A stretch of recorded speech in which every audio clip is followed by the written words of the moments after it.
La campana de la iglesia de Santo Domingo retumbó en la madrugada fría de San Cristóbal de las Casas, cortando el silencio como una navaja. Era 2 de noviembre, Día de Muertos, y las calles empedradas de la ciudad colonial chiapaneca aún guardaban los rastros de la celebración de la noche anterior.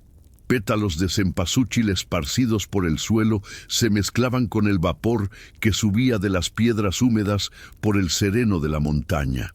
Pero no fue la campana lo que despertó a Mercedes de la Vega aquella mañana. Fue el grito, un grito que desgarró el aire como un puñal, proveniente de la dirección de la capilla familiar. Mercedes se levantó de la cama de madera maciza, sus manos temblorosas, buscando a ciegas el velo negro que nunca abandonaba, ni siquiera para dormir. Hacía 20 años que aquella tela oscura cubría su rostro, desde el día en que enterró a su marido, don Esteban de la Vega. ¡Señora Mercedes! ¡Señora Mercedes! La voz desesperada de Esperanza, la ama de llaves indígena de la familia, resonaba por los pasillos de la mansión colonial. Sus pasos descalzos golpeaban las piedras frías del patio central, donde una fuente de cantería chiapaneca goteaba sin cesar.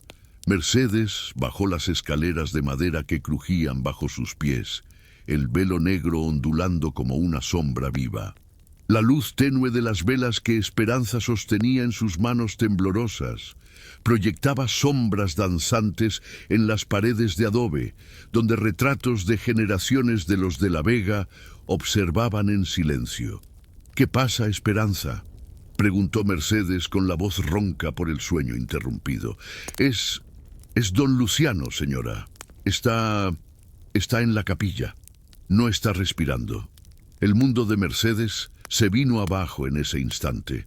Luciano, su nieto rebelde, el único que se atrevía a desafiarla, el único que cuestionaba los silencios que mantenían unida a la familia, el único que, en las últimas semanas, había estado haciendo preguntas sobre cosas que debían permanecer enterradas para siempre.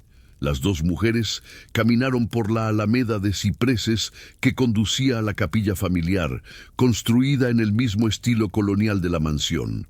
La estructura de piedra volcánica se erguía imponente contra el cielo aún oscuro, sus vitrales góticos, reflejando las primeras luces del amanecer que despuntaba sobre las montañas de la Sierra Madre de Chiapas. La puerta de madera tallada estaba entornada, y de adentro provenía un olor extraño. Mercedes empujó la puerta con fuerza, y lo que vio la hizo tambalear. Luciano de la Vega yacía sobre el piso de mármol frío, frente al altar donde su familia había orado por generaciones. Sus 25 años de vida se habían extinguido durante la noche más sagrada del calendario mexicano. A su lado, cenizas aún humeantes de cartas quemadas formaban pequeños montículos negros sobre las piedras. Y ahí, brillando bajo la luz trémula de las velas votivas, una llave antigua de bronce. Mercedes se arrodilló junto al cuerpo de su nieto, sus manos tocando el rostro helado del joven que tanto se parecía a su difunto esposo. Debajo del velo negro, lágrimas silenciosas escurrieron por un rostro que nadie había visto en 2 décadas. «Esperanza, vaya a llamar al doctor Mendoza». Y después, Mercedes hizo una pausa, mirando la llave que brillaba como una acusación. «Después llame a la policía». Mientras el ama de llaves corría por la alameda de cipreses, Mercedes observó las cenizas de las cartas quemadas. Pedazos de papel que escaparon del fuego mostraban fragmentos de nombres, fechas, números que ella reconocía muy bien. Números que ella misma había ayudado a esconder hacía más de 20 años. Una brisa fría entró por la puerta entreabierta de la capilla, haciendo titilar las velas y danzar el velo negro alrededor del rostro de la matriarca. En ese momento Mercedes de la Vega supo que los secretos que guardaba con tanta devoción estaban a punto de salir a la luz, y que la muerte de Luciano era apenas el comienzo. En la ciudad de San Cristóbal de las Casas, donde las tradiciones indígenas se mezclaban con los misterios coloniales, donde cada piedra guardaba una historia y cada familia escondía sus fantasmas, el velo negro que protegió a los de la Vega por 2 décadas estaba a punto de ser arrancado. Pero Mercedes aún no sabía que, entre las sombras de la capilla familiar, alguien la observaba.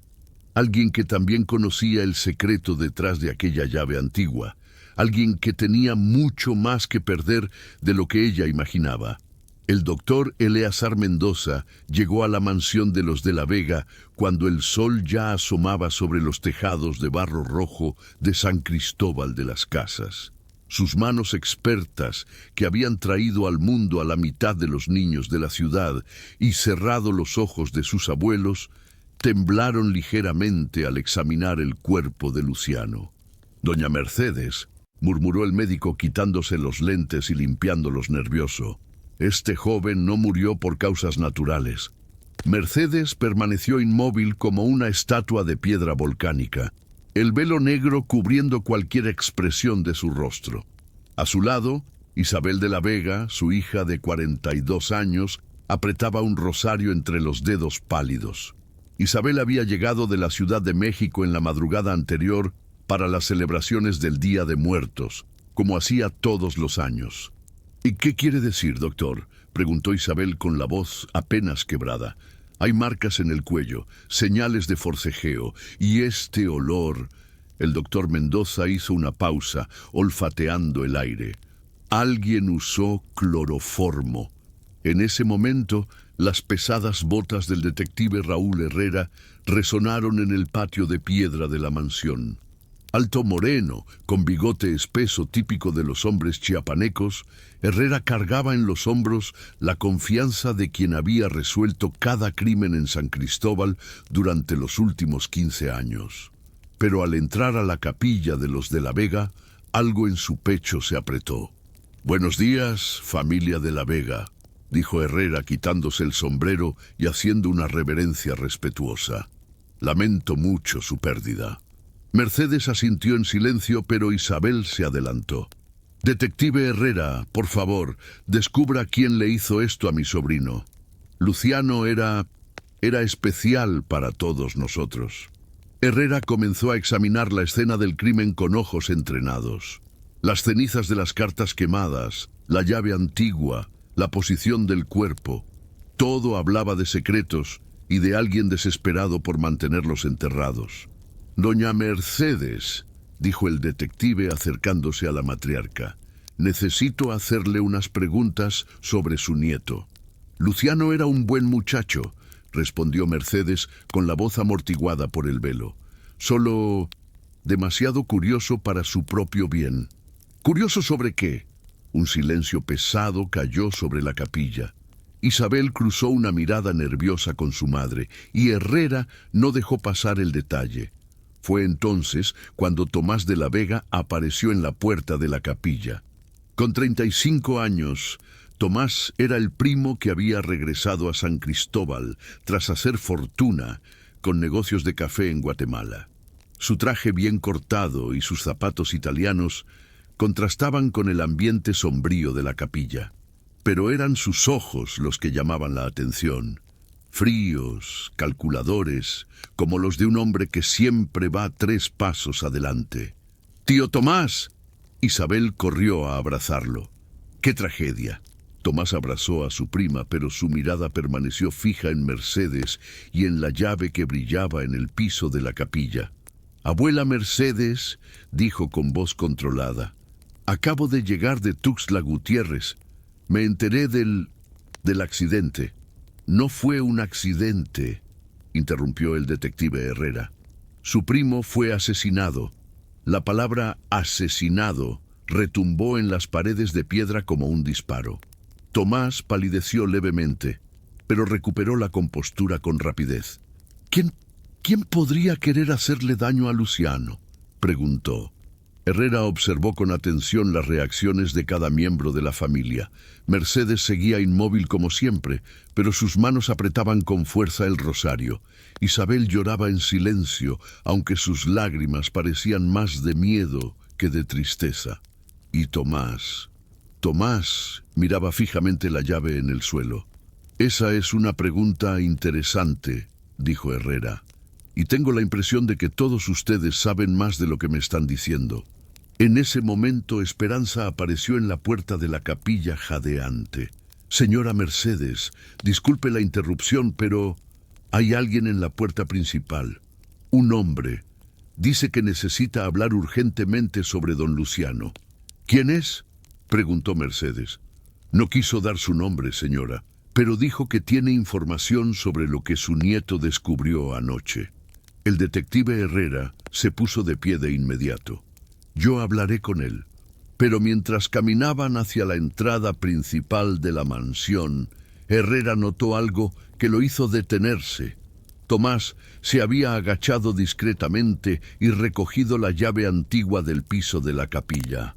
«Señor Tomás», dijo el detective girándose con brusquedad, «esa llave es evidencia de un crimen».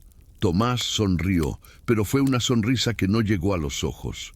«Claro, detective, solo estaba observando. Es una llave muy antigua. Parece de la época de mi abuelo Esteban». Mercedes se volvió lentamente para mirarlo, y aún tras el velo negro, todos pudieron sentir la intensidad de su mirada. «Tomás», dijo, con una emoción indescifrable, «hay cosas en esta casa que es mejor dejar enterradas». «Sí, abuela», respondió Tomás, aunque sus palabras sonaron más a amenaza que a acuerdo.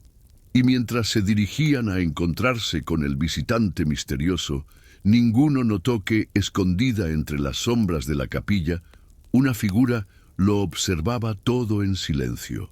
Una figura que conocía muy bien el secreto de aquella llave antigua y que estaba dispuesta a matar de nuevo para protegerlo. El hombre que aguardaba en el portón principal de la mansión de la Vega era pequeño y nervioso, con manos callosas de quien trabaja la tierra.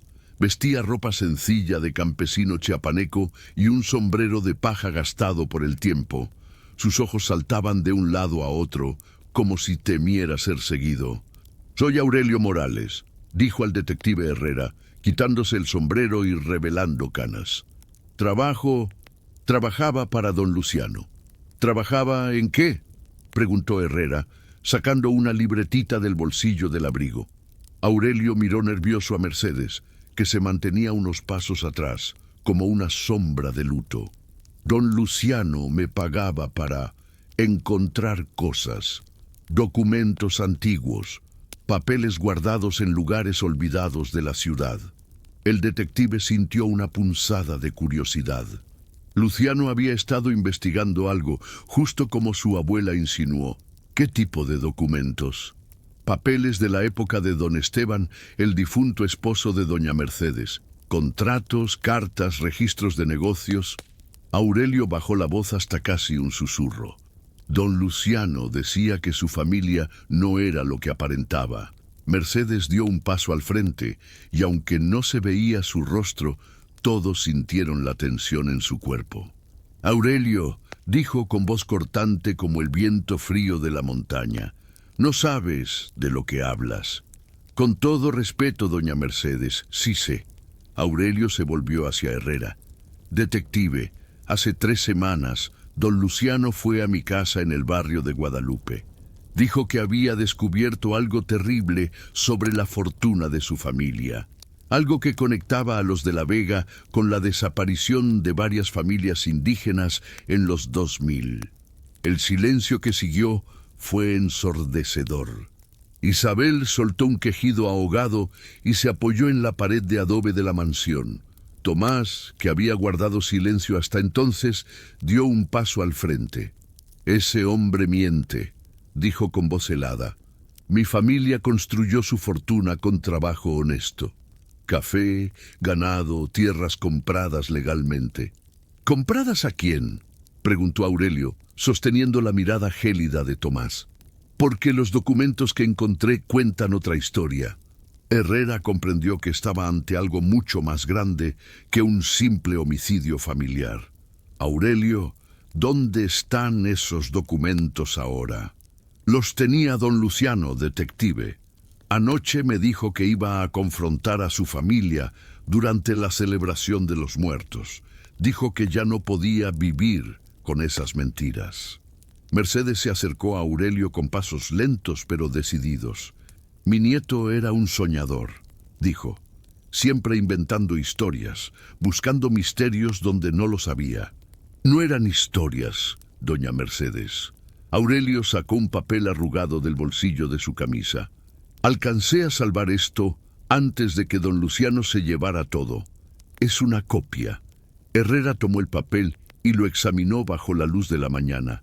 Era una página de un registro antiguo, fechada en 2003, con la firma de Esteban de la Vega.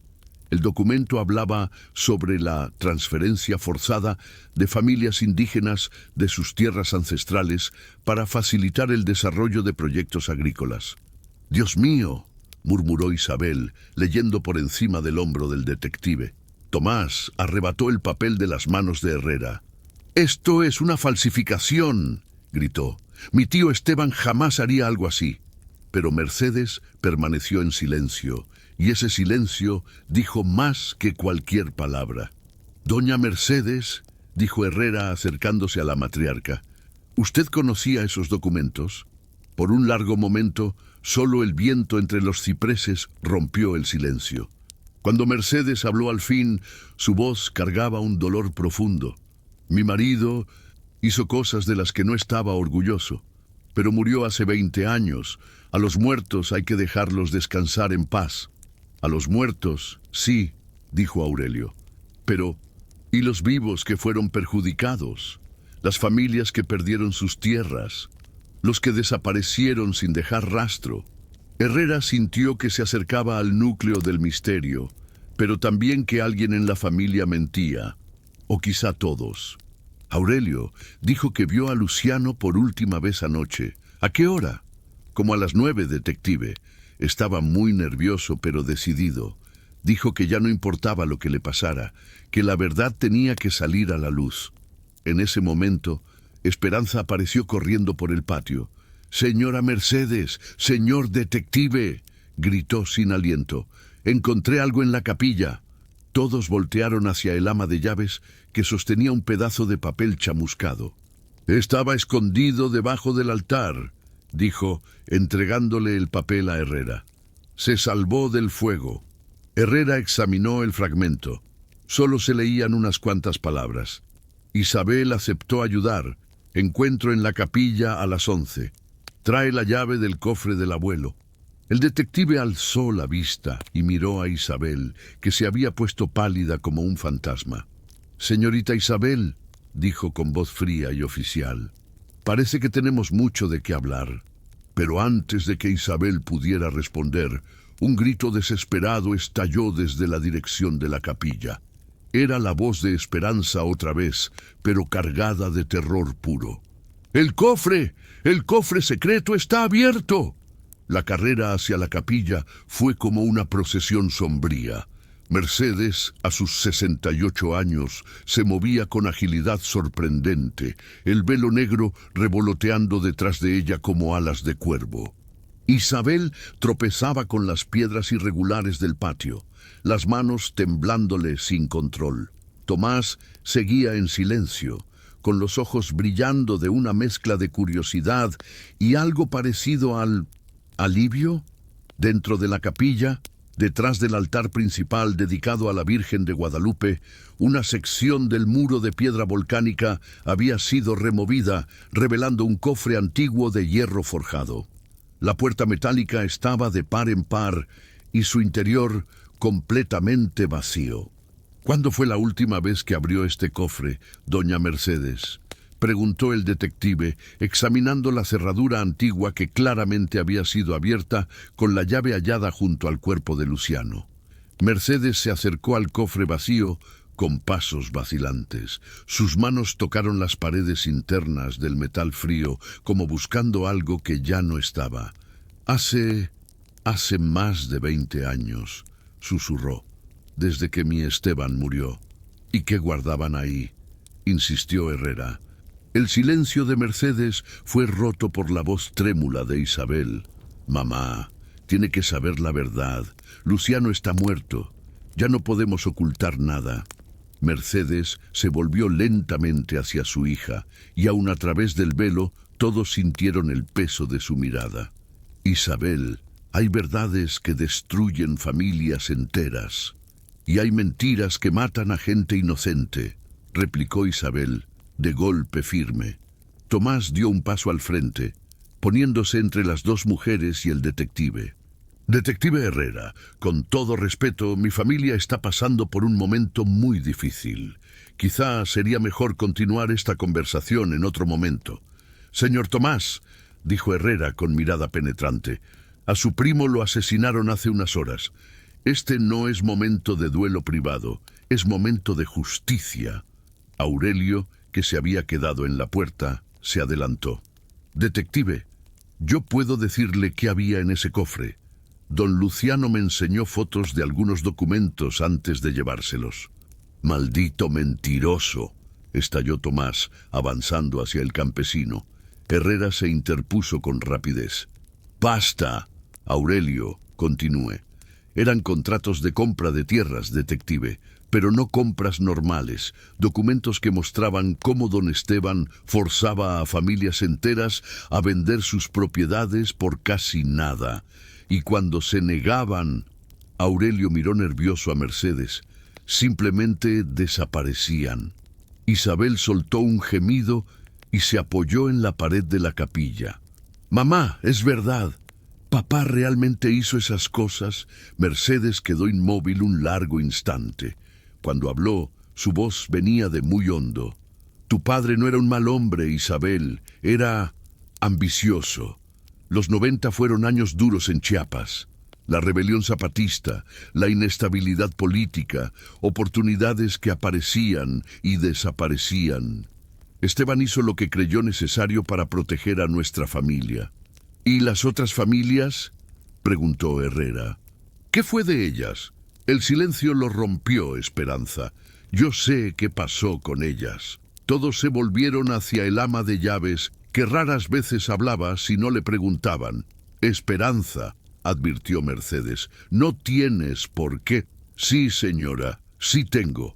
Esperanza alzó el mentón con una dignidad inesperada. Mi propia familia estaba entre las que desaparecieron. Mis padres, mis 2 hermanos menores. En 2003. El impacto fue como un rayo. Isabel se tapó la boca para ahogar un grito. Tomás palideció.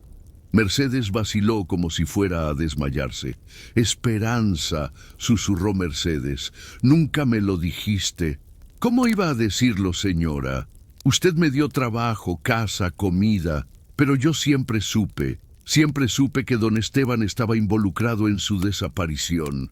Herrera se acercó a Esperanza. ¿Por qué nunca denunció? Esperanza sonrió con tristeza. ¿A quién, detective?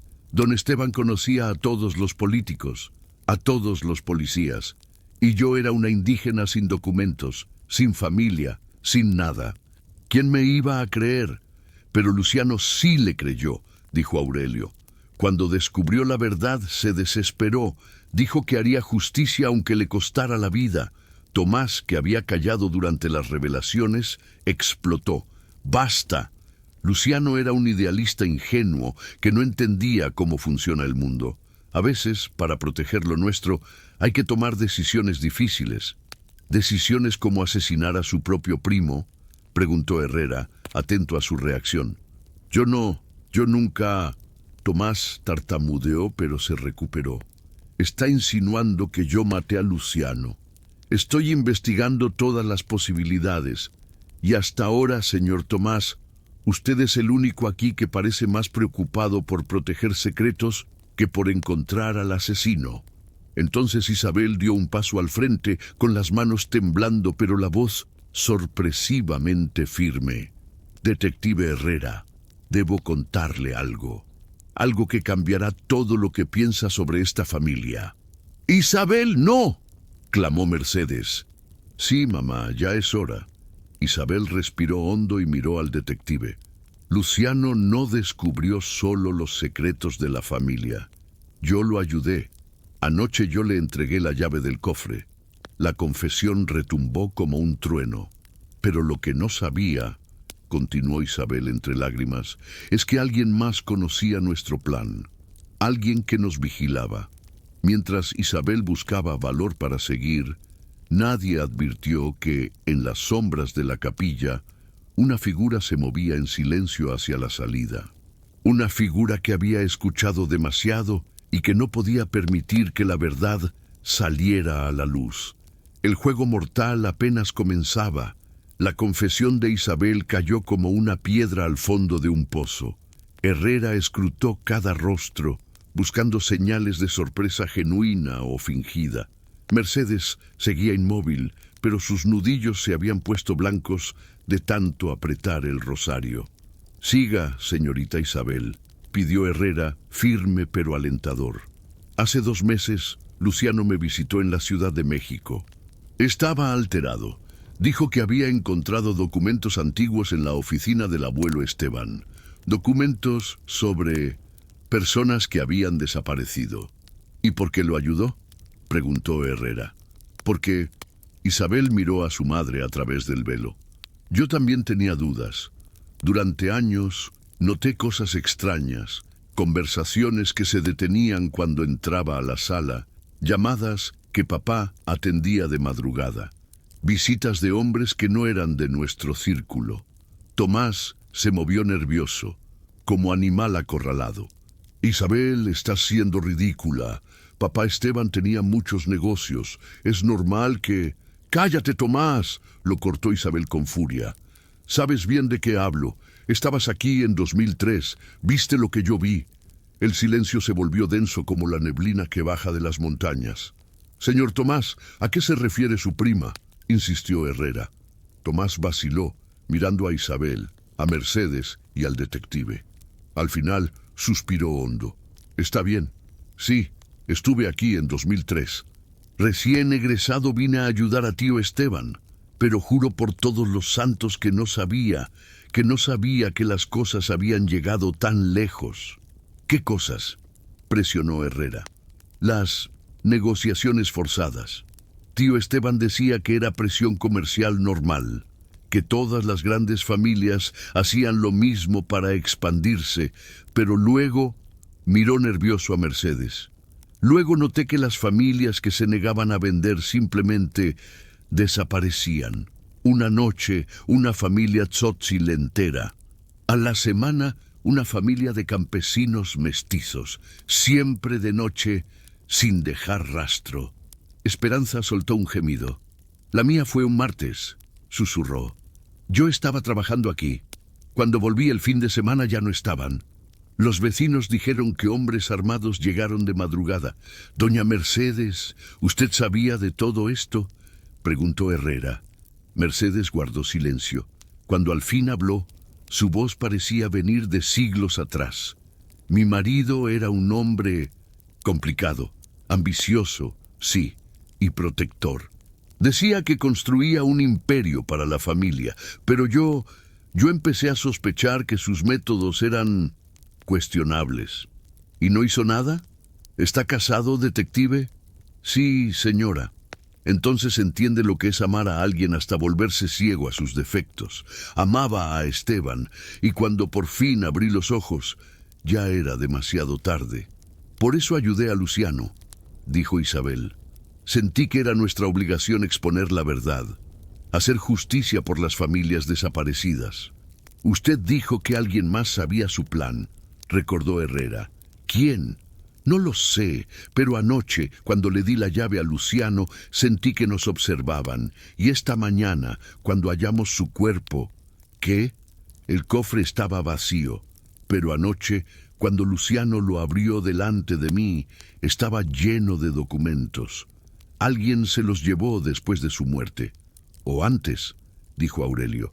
«Tal vez el asesino obligó a don Luciano a abrir el cofre antes de matarlo». «Hay algo que no entiendo», dijo el detective. «Si el asesino quería impedir que la verdad saliera a la luz, ¿Por qué dejó evidencias? Las cenizas de las cartas, por ejemplo. Tomás, por fin, habló. Quizá lo interrumpieron, o tal vez no tuvo tiempo de limpiar todo, o tal vez quería que encontraran ciertas evidencias para desviar la atención del verdadero motivo, replicó Herrera. Un ruido en el patio hizo que todos se giraran. Pasos pesados, voces altas, botas sobre piedra. ¿Qué está pasando?, preguntó Mercedes. Herrera salió a la puerta de la capilla y miró afuera. 3 camionetas negras se detuvieron en el patio. Hombres de traje oscuro y lentes espejeados bajaron de los vehículos. «¡Carajo!», murmuró. «¿Qué pasa, detective?», preguntó Isabel acercándose. «Son federales. Alguien avisó a las autoridades superiores». Tomás palideció. «¿Federales? ¿Por qué?». «Porque», dijo Herrera, con una terrible certeza, «este caso no es solo un homicidio. Es sobre crímenes de lesa humanidad. Y alguien muy poderoso quiere asegurarse de que la verdad nunca salga a la luz». Mientras los federales se acercaban, Mercedes hizo algo que no hacía desde hacía 20 años. Lentamente, con manos temblorosas, empezó a levantar el velo negro que cubría su rostro. Lo que reveló cambió todo lo que creían saber sobre la familia de la Vega. El velo cayó poco a poco, como telón que sube para el último acto de una tragedia. El rostro de Mercedes emergió de las sombras que lo habían protegido 2 décadas, y lo que todos vieron los hizo retroceder instintivamente. Una cicatriz profunda cruzaba su rostro del lado izquierdo, desde la sien hasta el mentón, como si alguien hubiera intentado borrar su identidad con una navaja. La piel alrededor mostraba quemaduras antiguas que nunca sanaron del todo. «¡Dios mío!», exclamó Isabel, llevándose la mano a la boca. «Mamá», susurró, tocando con cuidado la marca de su madre. «¿Quién te hizo esto?». Mercedes miró directo al detective, con ojos cargados de un dolor escondido por 20 años. «Esta cicatriz, detective, es la razón del velo. No por luto, sino por vergüenza. Vergüenza de lo que mi marido llegó a ser y de lo que yo permití». Los pasos de los federales se oían cada vez más cerca, pero Herrera sabía que tenía pocos minutos para llegar a la verdad. «¿Quién le hizo esto, doña Mercedes?». «Fue en 2004», respondió, ahora firme. «Un año después de las primeras desapariciones, una mujer tzotzil llamada María Xolotl vino a nuestra casa. Había perdido a toda su familia en una de las operaciones de Esteban. María era prima de mi madre», dijo Esperanza con un gemido de reconocimiento. «Juró que haría justicia por todas las familias». María logró entrar de noche a la mansión. Cuando desperté, estaba en mi cuarto, con un cuchillo en la mano y ácido en una botella. Dijo que me marcaría para siempre, para que llevara en el rostro el dolor que mi marido había causado. «¿Y Esteban?», preguntó Herrera. «¿Dónde estaba?». «De viaje de negocios en Guatemala. Cuando volvió y me vio así, algo en él se rompió. Creo que por fin entendió la magnitud de lo que había hecho. Por eso cambió en sus últimos meses», dijo Tomás. «Dejó las operaciones. Empezó a beber, a tener pesadillas, y 3 meses después estaba muerto», añadió Isabel. «Oficialmente, un infarto». Mercedes miró a su hija. «No fue un infarto, Isabel. Tu padre se envenenó. Dejó una carta confesándolo todo y pidiendo perdón. Yo la quemé y dije a los médicos que fue el corazón. El peso de la revelación cayó como una avalancha. Entonces Luciano descubrió no solo los crímenes del abuelo, sino también que se suicidó por ellos», dijo Herrera. «Sí», asintió Mercedes, «y eso lo devastó. Idolatraba a Esteban». Saber que su héroe era un monstruo y que yo lo oculté todos estos años. Los federales llegaron a la puerta. El líder, un hombre alto de bigote cano, entró con la autoridad de quien está acostumbrado a ser obedecido. «Detective Herrera», dijo con voz fría, «soy el comandante Santamaría de la Procuraduría General. asumo esta investigación. Con todo respeto, comandante, este es un caso local. Ya no. Santa María se acercó al cofre vacío. Involucra crímenes de lesa humanidad y corrupción en altos niveles. Es jurisdicción federal. Herrera notó que algo andaba muy mal. Habían llegado demasiado rápido, sabían demasiado. ¿Quién los llamó? Santa María sonrió helado. Alguien muy preocupado porque cierta información sensible no se haga pública. Herrera se quedó de piedra al ver a Tomás intercambiar miradas significativas con el supuesto comandante. «Señor Tomás», dijo lentamente, «¿conoce al comandante Santa María?» Tomás dudó un segundo. «No lo he visto en mi vida». Pero Santa María cometió un error. Asintió apenas a Tomás, como confirmando que todo estaba bajo control. Herrera sacó su arma discretamente. «Comandante, necesito ver sus credenciales». «¿Cómo se atreve? Soy un oficial federal. Y yo, un detective investigando un homicidio, y empiezo a sospechar que usted no es quien dice ser». Aurelio dio un paso al frente. «Detective, conozco a este hombre. No es federal. Es Rodolfo Santamaría, ex jefe de seguridad de don Esteban. Él coordinó muchas de las desapariciones. La tensión estalló como barril de pólvora. Los hombres de Santa María empezaron a sacar armas, pero Herrera fue más rápido. Todos al suelo. Ahora». En medio del caos, Mercedes hizo algo inesperado. Caminó hacia Tomás y lo miró directo a los ojos. «Tú mataste a mi nieto», dijo como afirmación. Tomás intentó apartarse, pero Mercedes lo sujetó con fuerza sorprendente. «Descubriste que Luciano e Isabel investigaban a la familia. Llamaste a Santa María porque temías que la verdad arruinara tus planes de heredar todo. Y cuando Luciano se negó a parar...» «Abuela, no entiendes», dijo Tomás cayendo su máscara. «Luciano iba a destruirlo todo. Nuestra posición, nuestro dinero, nuestro futuro, por unos indios que ya estaban muertos. Indígenas que tenían familias, hijos, sueños», replicó Esperanza llorando. Herrera comprendió entonces la verdad más terrible. Tomás no actuó solo. Alguien más en la capilla sabía exactamente lo que pasaría con Luciano esa noche. Las sirenas se acercaban. Herrera había logrado enviar una señal de auxilio. Llegaban los verdaderos federales y refuerzos de la policía local. Santa María intentó maniobrar a sus hombres, pero antes de que actuaran, Mercedes reveló la verdad más dolorosa. Tomás no planeó esto solo. Dijo, como juicio final, lo ayudó alguien de la familia. Alguien que conocía cada movimiento de Luciano. Herrera revisó los rostros. Isabel, pálida, parecía genuinamente sorprendida. Esperanza lloraba en silencio. Aurelio se mantenía al margen. Y Tomás miraba fijamente a Isabel. «¿Isabel?», dijo Herrera, con horrible sospecha. Isabel negó con violencia. «No, jamás le haría daño a Luciano. Lo amaba como a un hermano». «Pero lo traicionaste», dijo Mercedes, girándose hacia su hija. «Le diste a Tomás la información sobre el encuentro en la capilla». Isabel se tambaleó. «Mamá, ¿cómo puedes decir eso?». «Porque te vi», respondió Mercedes. «Anoche, alrededor de las 10, estabas en el teléfono de la oficina. Te escuché decir, estará en la capilla a las 11. Llevará todos los documentos». El silencio fue absoluto.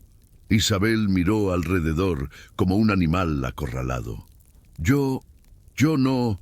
Tomás, viendo que su cómplice se venía abajo, intentó la última jugada. «Isabel no sabía nada. Yo usé su información inocentemente». Pero Herrera ya había unido las piezas. «No, señor Tomás». Isabel sabía perfectamente lo que hacía. Se acercó a ella. «Usted no ayudó a Luciano por justicia, señorita Isabel. Lo ayudó para controlarlo, para saber cuándo actuar y poder impedirlo». Isabel comenzó a temblar. «No entienden», susurró. «Luciano iba a arruinarnos. Nuestra familia, nuestra posición, nuestro futuro. Era joven, idealista. ¿Las consecuencias para quién? preguntó Herrera. ¿Para las familias asesinadas o para ustedes? Para nosotros, gritó Isabel. Somos una de las familias más respetadas de San Cristóbal. Tenemos responsabilidades, compromisos. Si la verdad salía, lo perdíamos todo. Isabel, ¿mataste a tu propio sobrino por dinero?, preguntó Mercedes, horrorizada. Yo no lo maté, protestó. Fue Tomás, yo solo, dije dónde estaría. Tomás rió con amargura, típico de Isabel, queriendo beneficiarse sin ensuciarse las manos. Pero sabías que Tomás iba a matarlo, ¿no?, insistió Herrera. Isabel bajó la cabeza, derrotada. Tomás dijo que solo lo asustaría, que desistiría. Nunca pensé que...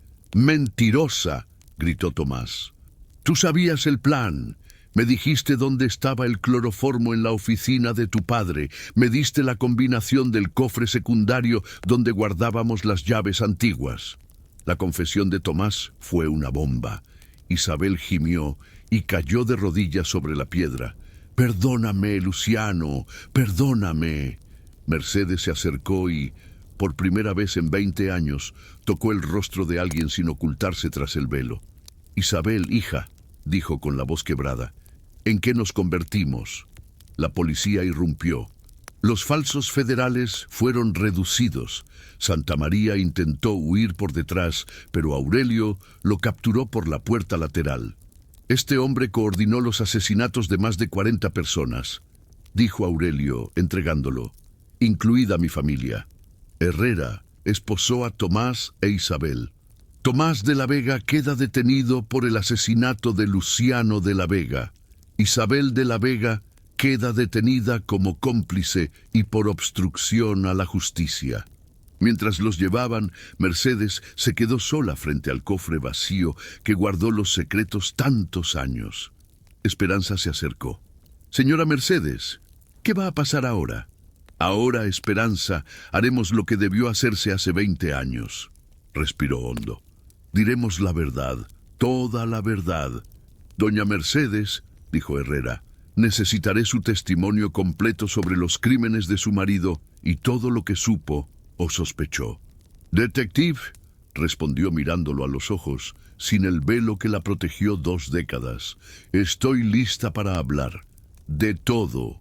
Pero mientras Mercedes se preparaba para revelar 20 años de secretos, nadie sabía que la verdadera justicia apenas comenzaba.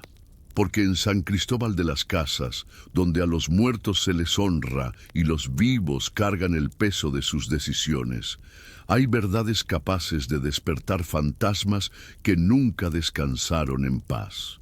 Y los fantasmas de 40 familias asesinadas estaban por encontrar, al fin, la paz que merecían.